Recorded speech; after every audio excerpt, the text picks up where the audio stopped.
Hello friends, तो आज की इस वीडियो में हम बात करेंगे फिजिकल फार्मास्यूटिक्स फर्स्ट की, जो कि आपको बी फार्म थर्ड सेम में पढ़ना होता है। और यहाँ पे आज हम लोग देखने जा रहे हैं अपना unit number first and second का महामैराथन ही होगा।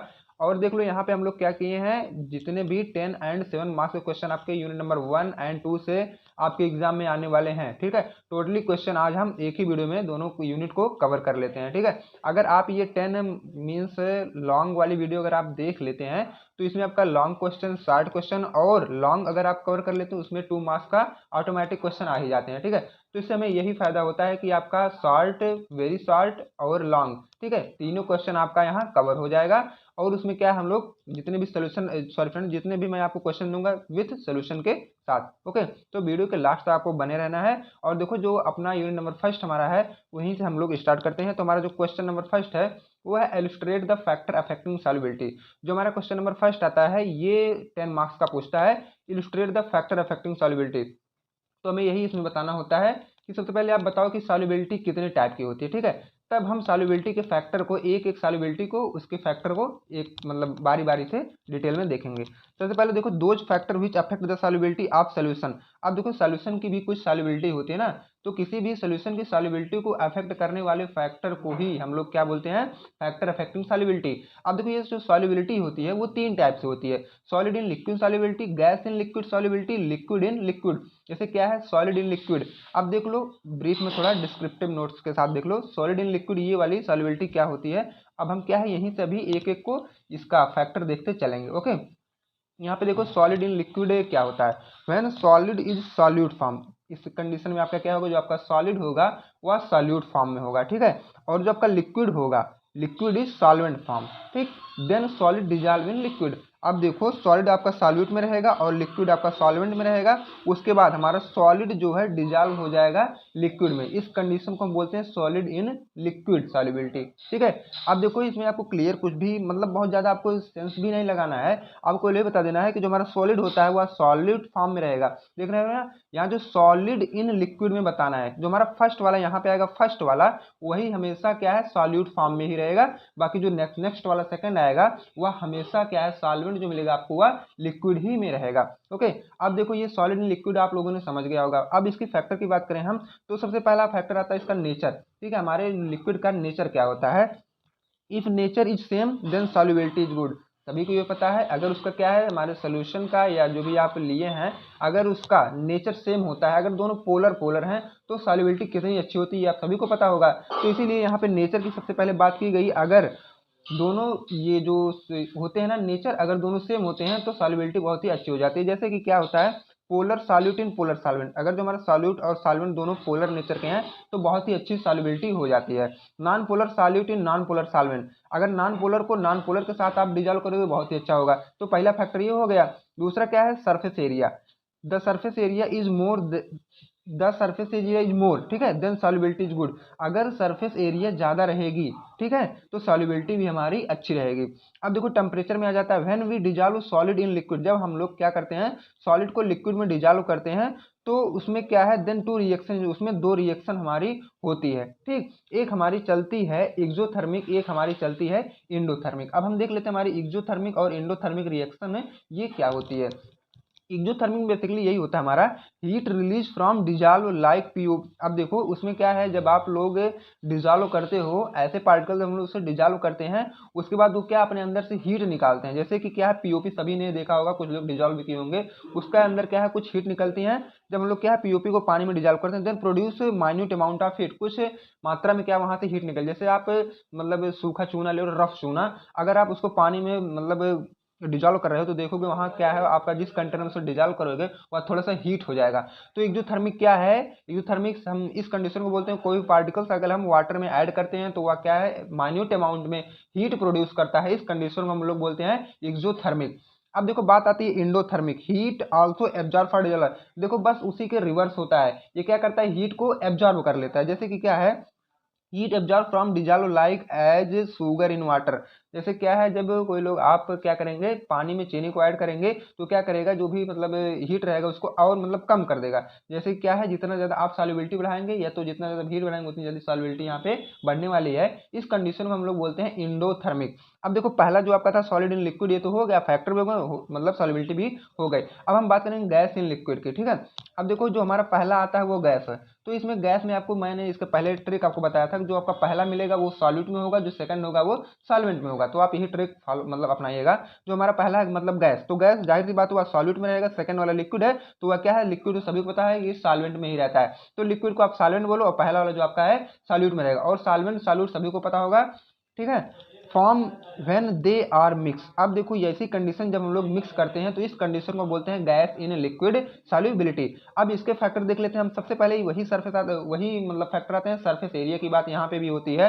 When the surface area is increase the solubility is increase. जब आप सरफेस एरिया को बढ़ाते हो तो आपकी वहां पे क्या है, सॉल्युबिलिटी भी बढ़ती है। मतलब solubility is directly proportional to surface area, ठीक है। जितना ज्यादा आप sorry friends, surface area directly proportional to solubility, जितना ज्यादा आप सरफेस एरिया बढ़ाएंगे उतने ही ज्यादा सॉल्युबिलिटी भी बढ़ेगी। अब बात करेंगे हम टेम्परेचर की। When the temperature is excess then the solubility is less. इस कंडीशन में देखो क्या होता है, अगर आप टेम्परेचर मतलब ज्यादा कर दे रहे हैं तो इस कंडीशन में सॉल्युबिलिटी आपकी घट सकती है। मींस इनवर्सली प्रोपोर्शनल होता है सॉल्युबिलिटी के, ठीक है, टेम्परेचर हमारा।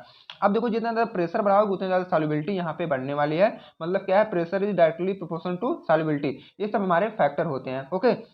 अब देखते हैं तीसरा वाला लिक्विड इन लिक्विड। अब देखो दोनों यहाँ पे when both solute and solvent is liquid.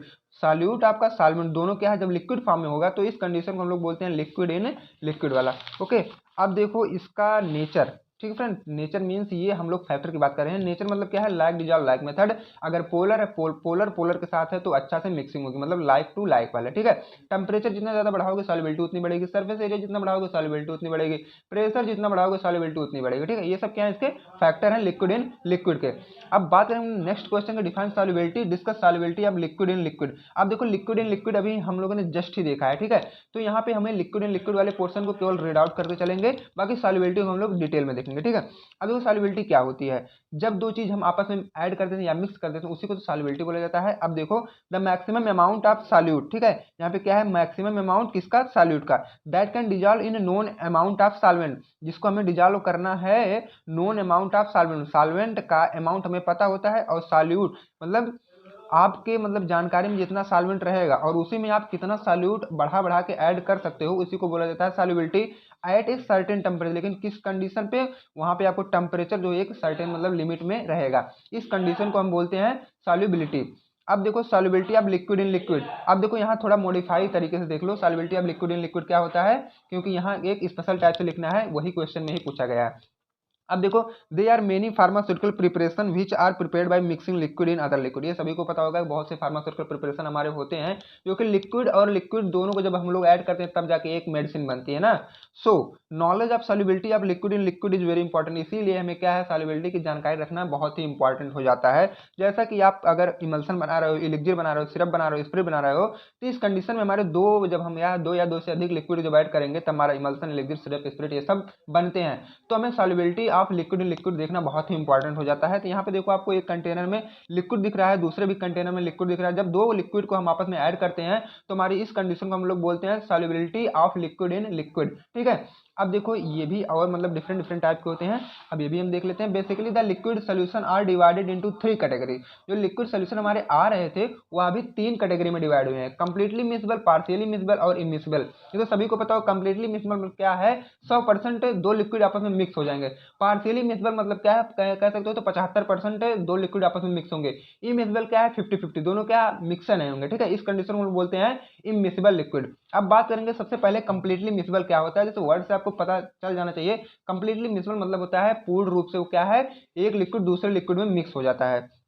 दो liquid which are completely mix together मतलब पहला लिक्विड दूसरे में अच्छी तरीके से मिक्स हो जाता है। अगर ये कब होता है, अगर आप देखो पोलर एंड पोलर सॉल्वेंट, ठीक है। अगर दोनों क्या है, अगर उसके जो नेचर है पोलर पोलर है तो बहुत ही अच्छे से मिक्स हो जाते हैं, ठीक है। जैसे कि वाटर एंड एल्कोहल, देखो क्या दोनों पोलर होते हैं। ये वाटर और अल्कोहल का बेटर एग्जांपल हो गया, और अल्कोहल और ग्लिसरीन का, ठीक है। अब देखो ऐसे भी कुछ हमारे नॉन पोलर भी आते हैं जो कि आपस में मतलब अच्छे से डिजॉल्व हो जाते हैं, जैसे कि CCl4 में बेंजीन, ठीक है। ये कंप्लीटली मिक्स हो जाते हैं। अब देखो कंप्लीटली मिसिबल आप सभी को पता होगा, मैं क्योंकि एग्जांपल के साथ आपको बता दिया तो आई होप आपका डाउट क्लियर हुआ होगा। थोड़ा सा राइटिंग का इशू है तो आप लोग उसे मैनेज कर लीजिएगा। अब बात करेंगे हम पार्शियली मिसिबल का, ठीक है। अब देखो पार्शियली मिसिबल में क्या होता है, these liquid are miscible to each other but a limited extent, ठीक है। इसमें क्या है, थोड़ा लिमिटेड में मतलब मिक्स तो होंगे बट क्या अच्छी तरीके से नहीं मिक्स होंगे। These liquid mix but form two layer, mix तो होंगे मतलब अच्छी तरीके से नहीं मिक्स होंगे और उसमें क्या है 2 लेयर भी बन जाएगी। देखो वाटर में अगर आप कभी फिनाइल ऐड करो या तो ईथर में वाटर ऐड करो तो ये कंडीशन आपको देखने को मिलेगी। और अगर आप ये सब नहीं कर पाते हैं तो तेल और पानी को ऐड करो तब भी यह आपको देखने को मिलेगा, ठीक है। अब देखो यहाँ पे एक कंजुगेटेड लेयर बन जाती है दो लिक्विड के बीच, यहाँ पे वाटर है हमारा, यहाँ ईथर, दोनों अच्छे से मिक्स नहीं होते हैं, दोनों के बीच की एक लेयर बन जाती है जिसे हम कंजुगेटेड लेयर बोलते हैं। और यह एग्जांपल आता है पार्शियली मिसिबल में। अब इमिसिबल में हम देख लेते हैं, इमिसिबल वर्ड से पता चल जाना चाहिए था कि ये क्या है, आपस में अच्छे से मिक्स ही नहीं होंगे। These liquid do not mix in any amount of other liquid, इसके कोई भी अमाउंट दूसरे लिक्विड में ऐड नहीं होता है या तो मिक्स नहीं होता है, इसी कंडीशन को हम बोलते हैं इमिसिबल। अब देखो एग्जांपल क्या है, कैस्टर ऑयल, ठीक है, जो कि नॉन पोलर होता है और हमारा वाटर जो है पोलर नेचर का। अगर आप नॉन पोलर और पोलर को ऐड करोगे तो कभी नहीं मिक्स होगा, ठीक है, इसीलिए इसको क्या है इनसॉल्युबल में रखा गया है और यह हमारा इमिसिबल का एक बहुत ही अच्छा एग्जांपल था। अब हम देखते हैं next question, discuss solubility of gas in liquid. हमें अब पढ़ना है गैस इन लिक्विड में, ठीक है, सॉल्युबिलिटी गैस इन लिक्विड में क्या होती है, क्योंकि हमारा जो फर्स्ट चैप्टर है फर्स्ट यूनिट है टोटल सॉल्युबिलिटी पे है, पूरा डिपेंड है। Solubility of gas in liquid means क्या है, देखो concentration of dissolve gas in liquid which is equilibrium with the pure gas above the solution, ठीक है। तो ये सब आप रीड आउट चेकआउट कर लीजिएगा, बिल्कुल वही जो मैं पहले बता के आया हूँ वही सब है। अब देखो मैं सोच रहा हूँ आपका ज़्यादा टाइम ना लॉस हो क्योंकि आपका एग्जाम बिल्कुल आपके करीब आ चुका है, फटाफट रिवीजन करते चलो, ठीक है। देखो इसका एग्जाम्पल क्या है, अमोनिया इन वाटर, ठीक। सबसे पहले क्या है, इसका बेटर एग्जाम्पल है जब आप अमोनिया को पानी में ऐड करते हो या तो पानी में आप HCl गैस को ऐड करते हो, या तो हमारा देखो जो एरोसॉल होता है उसमें क्या है N2 और CO2 ऑलरेडी ऐड होते हैं ना, ये सब क्या होते हैं हमारे गैस इन लिक्विड का एग्जांपल है, ठीक है। Solubility of gas in liquid का एग्जांपल यहाँ पे देखो क्या है, नीचे आपका वाटर है ऊपर CO2 है। ये आप देखने को कहाँ पाएंगे, कोल्ड ड्रिंक में। अब कोई कोल्ड ड्रिंक मतलब आप खोलते हो बॉटल तो सौ से करके एक आवाज आती है ना, तो हमारे वाटर जो हमारा कोल्ड ड्रिंक है वो वाटर नेचर का है तो वाटर है और वाटर में ही CO2 मतलब फिल होते हैं, तो जब वो आप ढक्कन खोलते हो CO2 फट से निकल जाता है। ये आपका बेटर एग्जांपल होता है गैस इन लिक्विड सॉल्युबिलिटी का, ठीक है। अब देखो इसके जो फैक्टर हमारे इफेक्ट करते हैं वो होते हैं pressure, temperature, electrolyte, surface area और इफेक्ट ऑफ सर्फेक्टेंट। आप लोगों ने इसके पहले pressure, temperature, electrolyte, surface free area, effect of surfactant already हम लोग डिस्कस कर चुके हैं, लेकिन इसमें क्या है हम लोग प्रेशर तब भी देख लेते हैं क्योंकि प्रेशर यहाँ पे कुछ अलग अपना मतलब खेल दिखाने वाला है।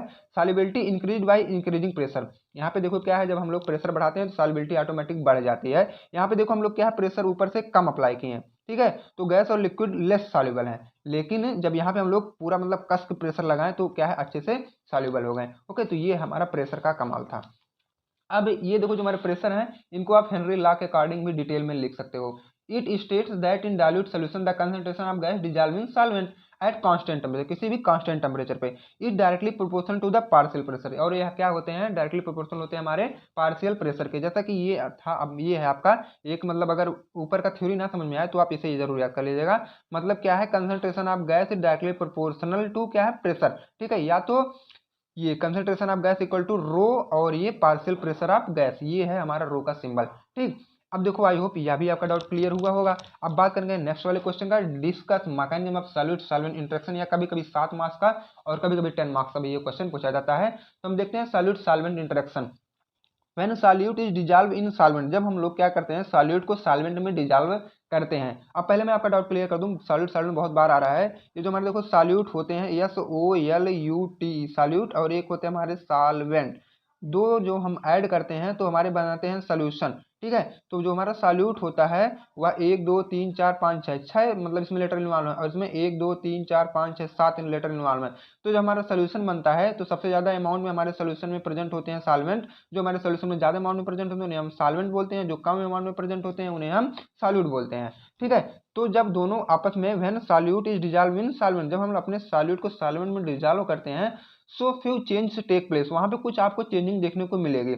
And intramolecular bonding between solute solvent particle, जो सॉल्यूट और सॉल्वेंट पार्टिकल को आप ऐड किए हो उसमें क्या है आपको इंट्रामोलिकुलर बॉन्डिंग भी दिखेगी, जैसे कि वंडर वाल फोर्स हो गया, डाइपोल डाइपोल इंटरेक्शन हो गया, आर ब्रोकन, ठीक है। And new bond between a solute and solvent particles are found. उसके बाद जब ये ब्रोक मतलब टूट जाएंगे तो वहाँ पे नए बॉन्ड का फॉर्मेशन होने लगेगा सॉल्यूट और सॉल्वेंट के बीच में। अब देखते हैं हम इसका मैकेनिज्म भी कभी कभी अलग से पूछा जाता है, तो इसका हम लोग मैकेनिज्म देख लेते हैं। This mechanism is complete 3 step. इसका जो मैकेनिज्म होता है वह 3 स्टेप में कंप्लीट होता है। सबसे पहले आप अपने दिमाग में सॉल्यूट सॉल्वेंट इंटरेक्शन जरूर अपने दिमाग में उसको चलाओ, ठीक है, कैसे हम लोग करते हैं। तो सबसे पहले क्या होता है, D attachment of solid particle, ठीक है। अब देखो सबसे पहले क्या होता है, सॉलिड पार्टिकल का डी अटैचमेंट हो जाता है। उसके बाद formation of solute vacant site in solvent. Solvent जो हमारा वैकेंट साइट होता है वहीं पे क्या है, सॉलिड का फॉर्मेशन हो जाता है। उसके बाद वही जो फॉर्मेशन करवाते हैं हम लोग, उसी पे उसको क्या है, इंसर्ट करवा देते हैं, तब हमारा क्या एक सोल्यूशन अच्छे से बन जाता है। तो यही प्रोसेस या मैकेनिज्म होती है हमारे पूरे सोल्यूशन बनने की। अब हम लोग और भी अच्छे से देख लेते हैं कि डी अटैचमेंट ऑफ सॉल्यूट में क्या होता है। First of all solute molecule D attach from the bulk. जो भी मतलब भारी अमाउंट में होते हैं वो क्या है, डी अटैच हो जाएंगे, ठीक है, एक दूसरे देखो यहाँ पे डी अटैच होकर बाहर निकल गए। अब देखो वैकेंट साइड का फॉर्मेशन हो जाएगा हमारे सॉल्वेंट में। ये हमारी वैकेंट साइड का फॉर्मेशन हो गया, ठीक है, ये यहाँ से गायब हो गया और वो खाली जगह यहाँ पे बन गई। उसके बाद इंसर्ट करवा दें जो आपका वैकेंट साइट है, यही हमारा सॉल्यूट वाला जो मॉलिक्यूल है इसी वैकेंट साइट पे आके जुड़ जाएगा। तो ये क्या है, हम लोग इंसर्ट भी करवा दिए। In last D attachment of solute insert in solvent and bond is form between solute and solvent. Solute और सॉल्वेंट के बीच में तो बॉन्ड ही बनाना था, फाइनली हमारा बॉन्ड बन के निकल गया। इसी को हम बोलते हैं मैकेनिज्म। अब बात करेंगे हम लोग क्या है, राउल्ट लॉ की, वो भी डिटेल में, जो कि 10 मार्क्स और 7 मार्क्स में इसका डेरिवेशन के साथ पूछा जाता है। हम लोग डेरिवेशन के अकॉर्डिंग भी यहाँ पे कवर करने वाले हैं। सबसे पहले देखो इसके राउल्ट लॉ के अकॉर्डिंग क्या कहा गया, any cylindrical container contain a mole fraction. क्या बोले राउल्ट की, एनी मतलब कोई भी सिलेंड्रिकल कंटेनर है तो वह मोल फ्रैक्शन और वेपर प्रेशर उसमें दोनों प्रेजेंट होते हैं, ये बोले कौन, राउल्ट। लेकिन देखो उसी के साथ उनके भाई भी एक थे डाल्टन। तो डाल्टन क्या बोल रहे हैं, कंटेनर कंटेन पार्शियल प्रेशर। केवल मतलब ये डाल्टन बोल रहे हैं केवल क्या पार्शियल प्रेशर ही कंटेनर कंटेन करता है। लेकिन देखो total pressure of container is add according to Dalton. फिर उसके बाद बोल रहे हैं कि अगर आप टोटल प्रेशर को ऐड कर दोगे तो क्या है, मोल फ्रैक्शन के बराबर हो सकता है। ये कौन बोल रहा है, डाल्टन, ठीक है। अब देखो दोनों अलग अलग साइंटिस्ट, दोनों लोगों ने अलग अलग बातें बोली हैं। अब लेकिन हमें पढ़ना है राउल्ट लॉ, तो हम लोग क्या है राउल्ट लॉ को ही देखेंगे। अब देखो राउल्ट लॉ क्या बोले हैं उनके बारे में हम लोग पूरा डिटेल देखेंगे। ये है पूरा कोई आपका सिलेंड्रिकल कंटेनर, उसमें आपका प्रेशर ए, प्रेशर बी, प्रेशर सी, 3 प्रेशर होते हैं, ठीक है। तो जो आपका प्रेशर ए है, अब तीनों प्रेशर को जब आप ऐड करोगे, ये बोल रहे हैं कौन, राउल्ट जी ने बोला कि तीनों प्रेशर को ऐड करो और मोल फ्रैक्शन जितना मतलब प्रेशर बढ़ेगा उतना ज़्यादा मोल फ्रैक्शन भी बढ़ेगा हमारा। तो देखो जो पहला प्रेशर, प्रेशर ए मतलब है वेपर प्रेशर और मोल फ्रैक्शन दोनों की, ये अगर आप दोनों को इंटू करोगे तो इसके बराबर आपका प्रेशर ए आएगा। प्रेशर बी मतलब वेपर प्रेशर, मोल फ्रैक्शन मतलब P A, sorry friend, P B और एक्स बी को जब आप मल्टीप्लाई करोगे तो आएगा पी बी ही, ठीक है। और पी सी एक्स सी को जब आप मल्टीप्लाई करोगे तो पी सी ही आएगा, मतलब वेपर प्रेशर और मोल फ्रैक्शन। बिल्कुल आसान लैंग्वेज, केवल आप थोड़ा सा राइटिंग कैसे हुआ है तो आप लोग उसके लिए सॉरी, और आप लोग उसे मैनेज करके अच्छे से पढ़ लो। अब देखो मोल फ्रैक्शन मतलब एक्स से माना गया है, ठीक है। तो पी ए मतलब क्या है, टोटल प्रेशर ये है, उसके उसी में जब आप डिवाइड करोगे P A plus P B plus C से, तो क्या होगा, पार्शियल प्रेशर हमारा निकल के आएगा। पी ए मतलब क्या है, पी ए इन मतलब इंटू एक्स से, पी बी ये इंटू का सिंबल है फ्रेंड। उसके बाद पी बी मतलब P B into X B, P C मतलब P C into X C. ये क्या है, ये हम कर रहे हैं पूरा टोटल प्रेशर निकालने के लिए। मीन्स क्या हुआ, P A plus P B plus P C, ये क्या है, डाल्टन जी ने बोला कि टोटल प्रेशर ही होता है कंटेनर में। लेकिन जो राउल्ट बोले, ये बोले कि मोल फ्रैक्शन भी होता है। अब देखो total pressure according to Raoult law, इसमें देखो आपका क्या ऐड करना है, केवल मोल फ्रैक्शन। डाल्टन वाले मतलब वो भी सही बोले थे, उसमें क्या है आपको मोल फ्रैक्शन अगर आप ऐड कर दोगे तो वह राउल्ट लॉ भी हो जाएगा। देखो P A into X A plus P B into X B plus P B into X C, ये क्या है, राउल्ट लॉ हो गया, ठीक है। अब this solution which follow that are called ideal solution. इस लॉ को जो भी सोल्यूशन फॉलो करते हैं उन्हें हम आइडियल सोल्यूशन भी बोल सकते हैं, जो कि 2 मार्क्स का क्वेश्चन बहुत ही इंपॉर्टेंट बन जाता है। अब हम बात करेंगे डिस्कस अबाउट नस्ट डिस्ट्रीब्यूशन या distribution law and its application and limitation, ठीक है। 10 मार्क्स का क्वेश्चन या तो 7 मार्क्स का भी बन सकता है। तो डिस्ट्रीब्यूशन लॉ सबसे पहले हम लोग देखते हैं कि हमारा डिस्ट्रीब्यूशन लॉ क्या होता है। Distribution law was given by German chemist Nernst Hermann in 1891। इसको कौन दिया था, जर्मन केमिस्ट थे जो कि नस्ट हरमैन इनका नाम था, और वह 1891 में दिए। या तो क्या है, नस्ट डिस्ट्रीब्यूशन या तो डिस्ट्रीब्यूशन लॉ। उसके बाद second point, this is also called partition coefficient law, इसको आप पार्टीशन कोएफिशिएंट लॉ भी बोल सकते हो। अगर पार्टीशन कोएफिशिएंट के नाम से पूछता है तो आप वहां डिस्टर्ब ना होइएगा, यही चीज लिख के आइएगा। By this we can determine that all drug are lipophilic or hydrophilic, और हम इससे क्या कर पाते हैं, हमारे ड्रग कितना ज्यादा हाइड्रोफिलिक है कितना ज्यादा लाइपोफिलिक है, उसी को डिटरमाइन करने के लिए हमारा डिस्ट्रीब्यूशन लॉ या नश डिस्ट्रीब्यूशन लॉ आया है। ठीक है, अब देखो हम इसमें क्या चेक करते हैं, concentration of drug soluble in oil. ठीक है, हमारा जो ड्रग का कंसंट्रेशन होगा कितना ज्यादा आयल में सॉल्युबल हो रहा है और कितना ज्यादा वाटर में सॉल्युबल हो रहा है, इक्वल टू कांस्टेंट। ठीक है, तो पी जो हमारा है पार्टीशन कोएफिशिएंट है, तो या तो पी इक्वल टू आप CO अपान CW लिख सकते हो, या तो CO upon CW equal to P लिख सकते हो, बात वही हो जाती है। ओके, यहाँ पे आपका मैथमेटिकल रूप है ऊपर वाले का। अब देखो नोट में क्या लिखा गया है, if partition coefficient value is more than 1, अगर पार्टीशन कोएफिशिएंट की वैल्यू 1 से ज्यादा आती है, so nature of drug will be lipophilic, तो उस कंडीशन के आपका जो ड्रग का नेचर होता है वो लाइपोफिलिक होता है। ये देखो मैथमेटिकल रूप है यहाँ पे। ठीक है, अब इसके बाद हम बात करते हैं, इसके बाद हम लोग देख लेते हैं सेकंड की कंडीशन क्या होती है, if P value is less than 1 so drug will be hydrophilic, just उसी का आप लोग उल्टा कर देगा, आपका सेकंड पॉइंट भी बन के तैयार हो जाती है। ठीक है, अच्छे से आप लोग मतलब कॉपी वगैरह भर सकते हैं। अब हम बात करेंगे एप्लीकेशन की, इसका यूज कहाँ होता है, use to find out the nature of drug, सभी को पता है कि मतलब हम अपने ड्रग की नेचर को भी चेक करने के लिए इसका यूज करते हैं, हमारा ड्रग का नेचर हाइड्रोफिलिक है या तो लाइपोफिलिक है। उसके बाद in the separation of organic compound from aqueous solution, अगर कोई भी ऑर्गेनिक कंपाउंड को सेपरेट करना है एक्वस सॉल्यूशन में से तब भी हम इसका यूज कर सकते हैं। और डिग्री ऑफ एसोसिएशन और डिसोसिएशन को चेक करने के लिए हम इसका यूज करते हैं। एसोसिएशन मतलब होता है इकट्ठा और डिसोसिएशन मतलब होता है टूटना। अब इसका लिमिटेशन की बात करेंगे तो solute must not be associated और सॉल्यूशन डिसोसिएट और एसोसिएट, सबसे पहले क्या है एसोसिएट और डिसोसिएट की कंडीशन वो नहीं बताएं। उसके बाद temperature should be constant through entire experiment, जब हम कोई एक्सपेरिमेंट करते हैं तो वहां पे हमें क्या है टेम्परेचर कांस्टेंट करना पड़ जाता है। Solute must not react with any of the solvent, और जो सॉल्यूट होते हैं वह किसी भी सॉल्वेंट से क्या है रिएक्ट भी नहीं करते हैं। ठीक है, उसके बाद देखो हमारा 7 क्वेश्चन और आई होप कि लास्ट क्वेश्चन भी है इस फर्स्ट यूनिट का, अभी मैं सेकंड यूनिट को जस्ट स्टार्ट कर दे रहा हूँ। Right diffusion principle in biological system, diffusion principle आपको बताना है अपने बायोलॉजिकल सिस्टम में, मतलब क्या ये डिफ्यूजन है, डिफ्यूजन मींस क्या होता है, कोई भी चीज हायर कंसंट्रेशन से लोअर कंसंट्रेशन तक जाने की कंडीशन को हम बोलते हैं क्या डिफ्यूजन। अब देखो diffusion the process of movement of substance from higher concentration to lower concentration, कोई भी हमारे बॉडी में जो भी मूवमेंट होता है अगर वह हायर कंसंट्रेशन से लोअर कंसंट्रेशन की तरफ जा रहा है किसी भी परमेबल मेम्ब्रेन के को पास करते हुए, और वह क्यों जा रहा है कंसंट्रेशन ग्रेडियंट की वजह से, तो इस कंडीशन को आप बोल सकते हो डिफ्यूजन। अब हमें बायोलॉजिकल सिस्टम में यहाँ पे क्वेश्चन मेंशन किया, तो बायोलॉजिकल सिस्टम में देख लो ड्रग के अकॉर्डिंग हमें क्या होता है, जब हम कोई भी ड्रग अपने ये मान लो आपका ड्रग है और हम इसे अपने ओरल के रूट से ले रहे हैं, मतलब मुंह से ले रहे हैं, तो सबसे पहले वह स्टमक में पहुंचता है जीआई के रूट से होते हुए, फिर स्टमक के बाद स्मॉल इंटेस्टाइन में होता है, स्मॉल इंटेस्टाइन के बाद एब्जॉर्प्शन हो जाता है हमारे पूरे ब्लड वेसल्स में, उसके बाद हमारे पूरे बॉडी में एक्शन लेता है, इस कंडीशन को हम लोग बोलते हैं बायोलॉजिकल सिस्टम। अब देखो स्मॉल इंटेस्टाइन में आया और हमारे ब्लड में ड्रग की तो कमी थी और इंटेस्टाइन में क्या है ड्रग भर भर के आ गई थी, तो हाई कंसंट्रेशन से लो कंसंट्रेशन की तरफ फटाक से ड्रग चली गई, इसी कंडीशन को हम बोलते हैं डिफ्यूजन। और कुछ इसी तरह हमारा रोल प्ले करता है हमारे बायोलॉजिकल सिस्टम में हमारा डिफ्यूजन। ओके फ्रेंड, अब हम नेक्स्ट में बात करेंगे यूनिट नंबर सेकंड की, ये हमारी है यूनिट नंबर सेकंड। ठीक है, अब देखो यूनिट नंबर सेकंड में हमारे इतने ज्यादा मतलब क्वेश्चन पूछा गया है, ये सब आप क्वेश्चन को रीड आउट कर सकते हो और हम अपना स्टार्ट करेंगे। अब क्वेश्चन नंबर फर्स्ट जो हमारा था discuss physicochemical property of drug in detail. तो फ्रेंड्स एक सेकंड मैं पेज को चेंज कर दूं, यहाँ पे देखो आ गया physicochemical property of drug molecules. ठीक है, सबसे पहले आपको बताना उसमें ये 10 मार्क्स का क्वेश्चन है, ये श्योर जान लो कि 10 मार्क्स का आता ही आता है। अगर आप इसे 10 मार्क्स के अकॉर्डिंग कवर कर लेते तो 2 मार्क्स में बहुत क्वेश्चन आते हैं, तो 2 मार्क्स का भी आपका इजी वे में कवर हो जाएगा। ठीक है, अब देखो ये रिफ्रैक्टिव इंडेक्स क्या होता है, it is the ratio of speed of light between any two medium, दो मीडियम के बीच में, ठीक है, लाइट का रेशियो क्या होता है, इसी को हम बोलते हैं रिफ्रैक्टिव इंडेक्स। आई होप इसको आप लोग क्लास से 10th और 12th में जरूर पढ़े होंगे। ठीक है, ये देखो आपका रिफ्रैक्टिव इंडेक्स इक्वल टू क्या होता है, speed of light in air, हमारे एयर में लाइट की स्पीड क्या होती है और हमारे वाटर में ये लाइट की स्पीड क्या होती है, दोनों के रेशियो को आप रिफ्रैक्टिव इंडेक्स बोल सकते हो। तो speed of light is different in different medium, जो लाइट की स्पीड होती है वह हर मीडियम में मतलब अलग अलग मीडियम में अलग अलग होती है।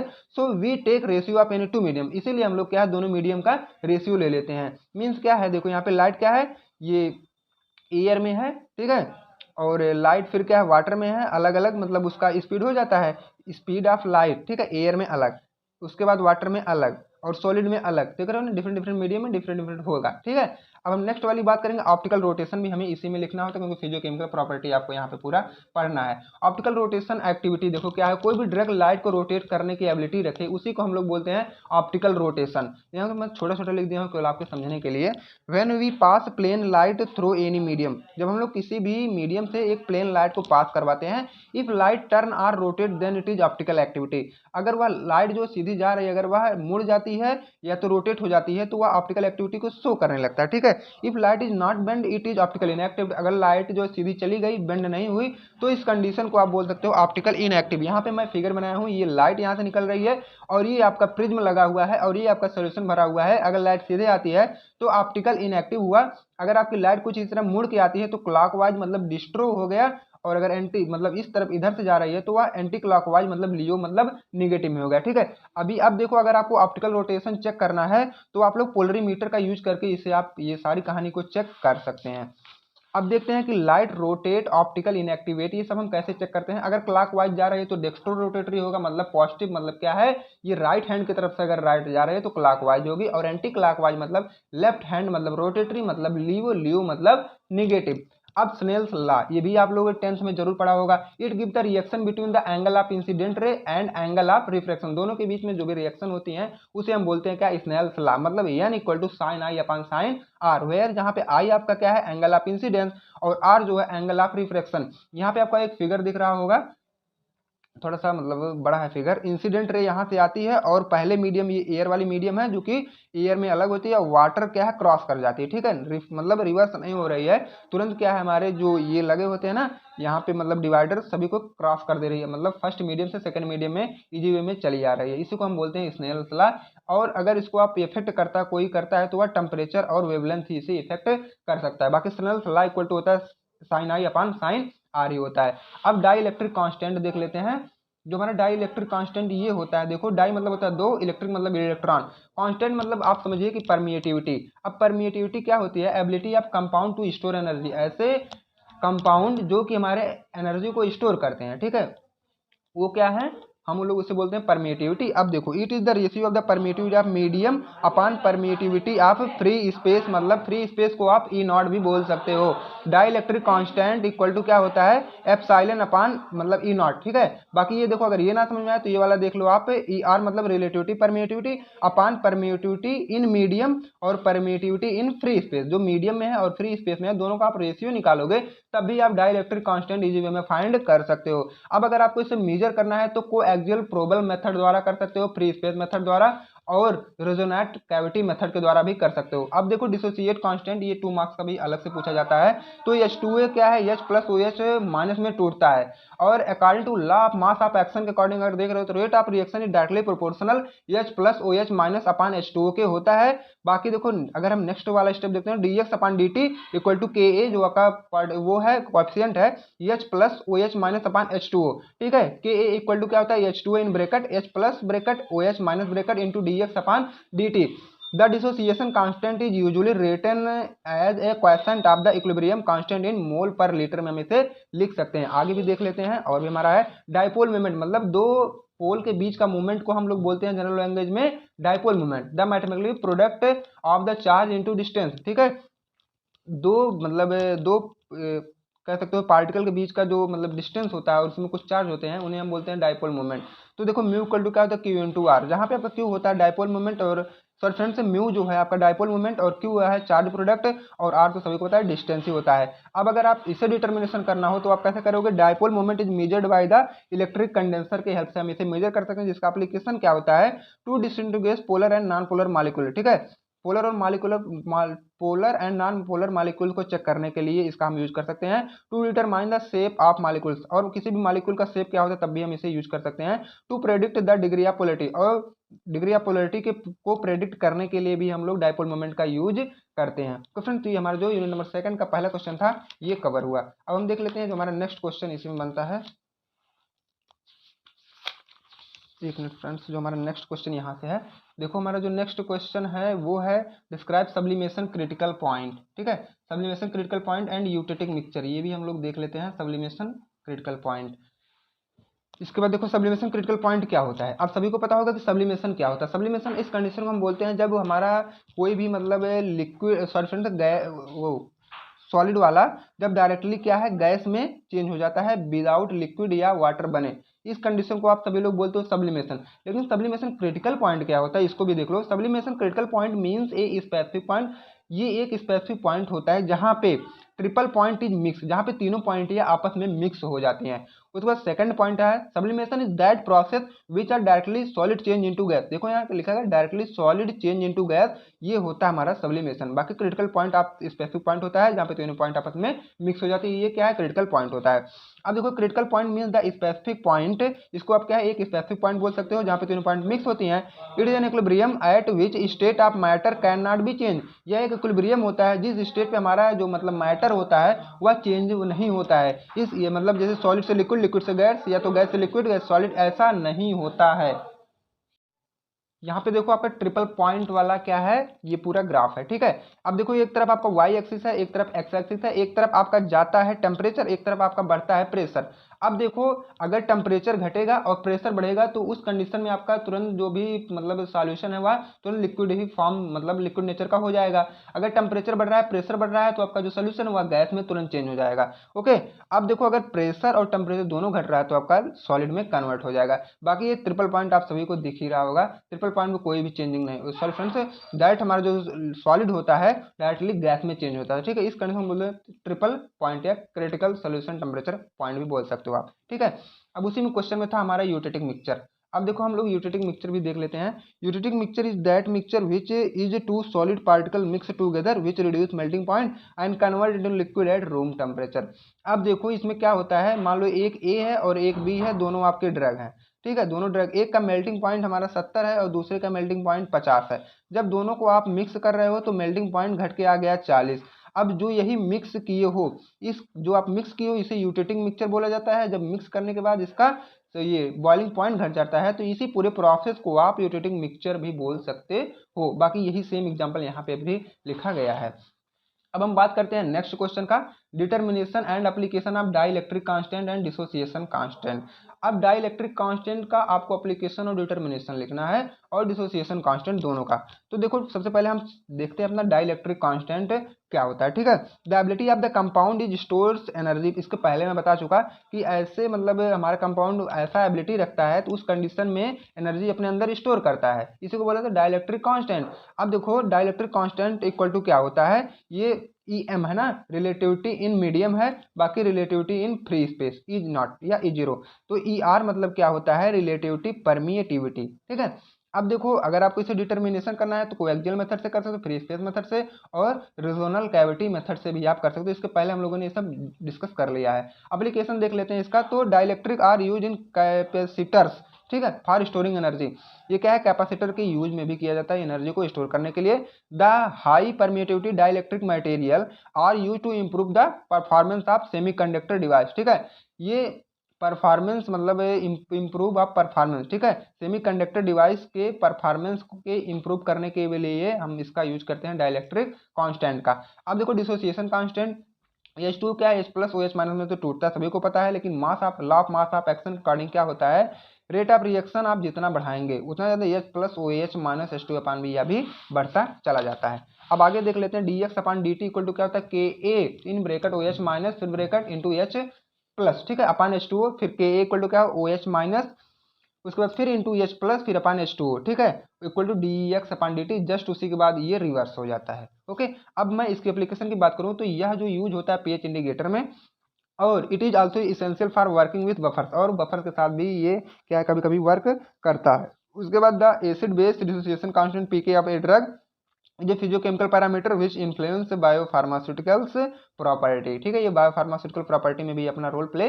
करते हैं थोड़ा बहुत। अब हम लोग देखते हैं क्रिस्टल और एमॉर्फस फॉर्म क्या होता है। क्रिस्टल मतलब सभी को पता है, the crystal solid have a definite characteristic shape, ठीक है, शेप जो यहाँ पे है डिफिनेट होंगे और यहाँ पे इरेगुलर होंगे, ठीक है, टेढ़े मेढ़े, और दे हैव रेगुलर अरेंजमेंट, इसका जो अरेंजमेंट होता है थोड़ा सा रेगुलर मतलब ऐसे सीक्वेंस वाइज होते हैं, और इसका वही चीज नहीं होती है।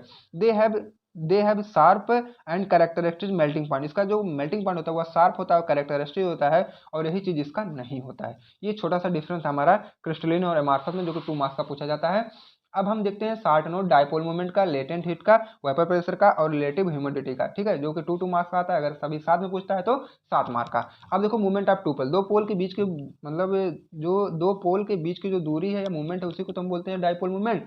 अब देखो यहाँ पे आपको दिख रहा होगा mu equal to Q into R, ठीक है, ये मैथमेटिकली है, ठीक, ऐसे आप इसे ऐसे ड्रा करके चले आएगा। बाकी इसके पहले मैं मतलब अच्छे से डिफिनेशन बता दिया हूँ। लेटेंट हीट इक्वल टू क्या होता है, latent heat means the hidden heat, मतलब छिपी हुई होती है। जैसे आप चाय बनाते हो ना, तो चाय बनाते हो, हीट आप लगातार दे रहे हो लगातार दे रहे हो, लेकिन एक ऐसा कंडीशन है जब जाके चाय क्या है, बॉयल हो जाती है, तो उससे पहले की हीट कहाँ जाती है, यही है हमारा लेटेंट हीट, ठीक है। Latent heat is required to change the physical state, जब ये क्या है, हमें जरूरी होता है किसी भी सॉल्यूशन का फिजिकल स्टेट चेंज करने के लिए, ठीक है। ये देखो सॉलिड से लिक्विड में चेंज कर सकते हो या तो लिक्विड से गैस। जैसे पानी है, पानी को अगर आप हीट दे रहे हो तो एक मतलब ऐसा कंडीशन आएगा जब ये पानी जो आपका है तुरंत क्या वेपर में बनने लगेगा, मतलब क्या लिक्विड से गैस में बनने लगा। तो इसके पहले हम कुछ हीट दिए थे तो उस कंडीशन पे तो नहीं हो रहा था, लेकिन एक ऐसा समय आया जहाँ पे यह चेंज होने लगा, तो जो हीट इसके पहले जा रही थी उसी को हम लोग बोलते हैं लेटेंट हीट।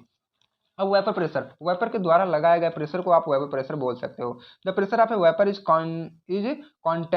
कॉन्टैक्ट, ठीक है, द सॉलिड और लिक्विड फॉर्म। देखो रेट ऑफ वेपराइजेशन, मतलब कितना तेज से वेपर निकल रहा है, मतलब वेपर के द्वारा लगाया गया फोर्स को आप वेपर प्रेशर बोल सकते हो। रिलेटिव ह्यूमिडिटी मतलब it is the ratio of water which present in saturated air, ठीक है, हमारे एयर में कितना ज़्यादा वाटर प्रेजेंट है उसी को बोला जाता है रिलेटिव ह्यूमिडिटी। जैसे आप लोग जब कोहरा पड़ता है तो उस कंडीशन में क्या होता है, हमारे जब हवा चलती है तो उसमें क्या कुछ मतलब एयर भी होती है ना, तो वो बेस्ट एग्जांपल होता है रिलेटिविटी ह्यूमिडिटी का। अब देखते हैं हम लोग इनहेलर भी इसी में देख लेते हैं। 2 मार्क्स का बहुत क्वेश्चन आते हैं। इनहेलर हमारे ऐसी एक डिवाइस होती है जिसमें मेडिसिन क्या है डायरेक्ट हमारे लंग्स तक जाती है, हम लोग इसे अपने जब नाक से लेते हैं तो हमारे लंग्स तक चली जाती है।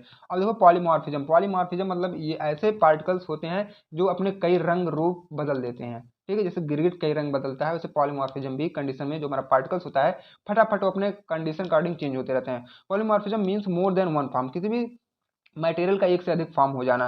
दीज आर दो solid which have ability to change their form according to situation, अपने सिचुएशन अकॉर्डिंग अपने फॉर्म को चेंज करने की कैपेबिलिटी रखने वाले को हम लोग क्या बोलते हैं, पॉलीमॉर्फिज्म। तो फ्रेंड तो हमारे जो यूनिट नंबर फर्स्ट और सेकंड महामैराथन था वो कंप्लीट हो चुका। इसके बाद हम आपसे मिलेंगे यूनिट नंबर थर्ड के साथ। तो फ्रेंड्स अगर आप चैनल पर नए हैं तो चैनल को सब्सक्राइब करें ताकि नेक्स्ट वीडियो का इन्फॉर्मेशन सबसे पहले आप तक पहुंचे। Thank you friend, bye bye, take care, मिलते हैं नेक्स्ट वीडियो में।